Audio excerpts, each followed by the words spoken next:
நடிகரும் தாவேக தலைவருமான விஜய் மற்றும் சங்கீதா இவங்களோட விவாகரத்து தான் இன்னைக்கு இந்தியா முழுவதுமே வைரலாகி வருது.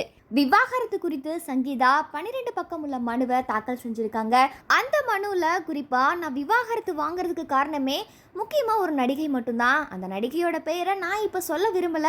ஆனா விஜய் அந்த நடிகையோட தொடர்புல தான் இருக்காரு. அதற்கான ஆதாரங்கள் பார்த்தீங்கன்னா என்கிட்ட இருக்கு.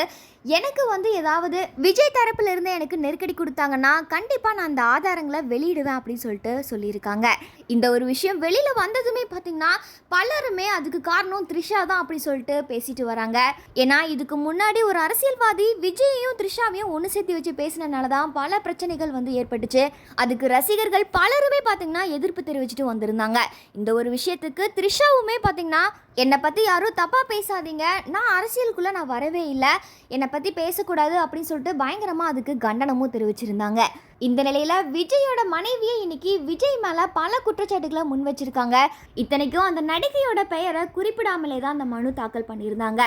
இப்படி இருந்தும் சோஷியல் மீடியாவில் பார்த்தீங்கன்னா பலருமே இதுக்கெல்லாம் காரணம் த்ரிஷா மட்டும்தான், அவங்களால தான் இன்னைக்கு விஜயும் சங்கீதாவும் அவங்களோட வாழ்க்கையில் பிரிய போகிறாங்க, எல்லாமே அது த்ரிஷாவால் மட்டும்தான் அப்படின்னு சொல்லிட்டு விஜயோட ரசிகர்கள் பலருமே த்ரிஷாவை திட்டிட்டு வந்துட்டு இருக்காங்க.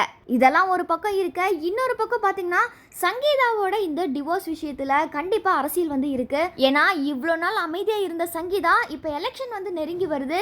இந்த நேரத்தில் அவங்க டிவோர்ஸ் கொடுக்கணும். கண்டிப்பாக இதெல்லாமே திட்டம் போட்ட ஒரு சதி தான் அப்படி சொல்லிட்டு ரசிகர்கள் பலருமே விஜய்க்கு ஆதரவாக குரல் கொடுத்து வராங்க.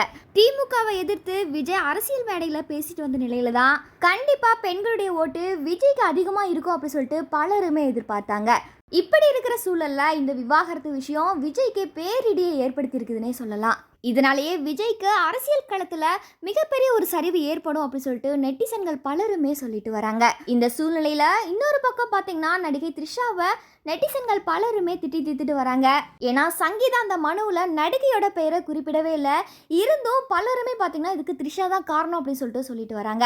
இந்த ஒரு விஷயத்துக்கு த்ரிஷா தரப்புல இருந்து என்ன சொல்லியிருக்காங்கன்னா, இந்த விவாகரத்து விஷயத்துல என்ன காரணம் காட்டி பேசுறதுல எந்த விதத்துல நியாயம், உண்மையிலேயே அவங்களோட வாழ்க்கையில என்ன நடக்குது அப்படின்றது இங்க யாருக்குமே தெரியாது. சங்கீதாவுமே அந்த நடிகை நான் தான் அப்படி சொல்லிட்டு எந்த இடத்துலயுமே சொல்லல. ஒருவேளை அவங்க என் பேரை சொன்னா அதை நேருக்கு நேரா நான் சந்திக்க ரெடியா தான் இருக்கேன். அதனால தேவையில்லாம எந்த ஒரு ஆதாரமும் இல்லாம என் மேல அவதூறு பரப்புனா நான் சும்மா இருக்க மாட்டேன், கண்டிப்பா நடவடிக்கை எடுப்பேன் அப்படின்னு சொல்லிட்டு த்ரிஷா தரப்புல இருந்து சொல்லியிருக்காங்க. நடிகை விஜய்க்கும் த்ரிஷாவுக்கும் உள்ள தொடர்பு பொய்யா இருக்குமா, அவங்களோட ரிலேஷன்ஷிப் பத்தி நீங்க என்ன நினைக்கிறீங்க அப்படின்றத மறக்காம கமெண்ட் செக்ஷன்ல பதிவு பண்ணுங்க.